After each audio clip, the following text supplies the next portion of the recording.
قسمت نشد ببینم خدا نگهداری کنم، فرصت نشد بمونم و از تو نگهداری کنم. گفتم اگه ببینمت دل کندنم سخته برام، اگه یه وقت بگی نرو رفتن پر از درد برام. گفتم صدا تو نشنوم ندیدم از پیشت برم، پشت سرم زاری نکن چی کار کنم مسافرم. من میرم ولی با تو بدون همیشه یادتون از خاطر من فراموش نمیشه.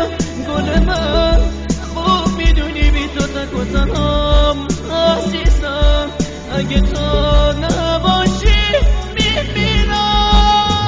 من میرم ولی با تو بدون همیشه یادتون از خاطر من فراموش نمیشه.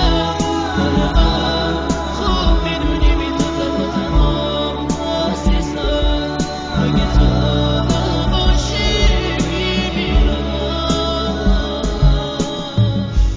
نامه تو تهش بخون گریه نکن طاقت بیاد، نامه رو خط خطی نکن، دو جمله رو هم دوام بگم.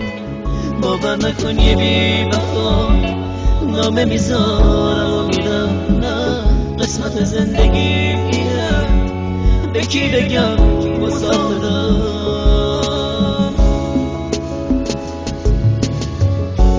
سهم من از تو دوریه، تو لحظه های بی کسی قشنگیه، قسمت ماست که ما به هم نمیرسیم.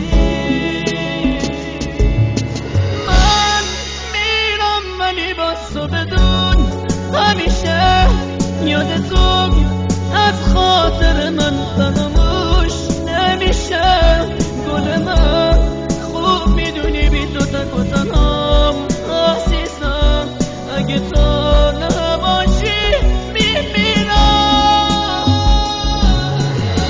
من میرم ولی با تو بدون همیشه یادتون از خاطر من فراموش نمیشه. گل من خوب میدونی بی تو تک و تنهام عزیزم، اگه تو نباشی همیشه زنده میمونم با یاد تو ترانه ها. منو ببخش اگه باز عشقام چکی تو نامه ها. دیگه تموم شد فرصت خاطر ما میشه باشه، تموم خاطر باشه. خدا نگهدارت باشه.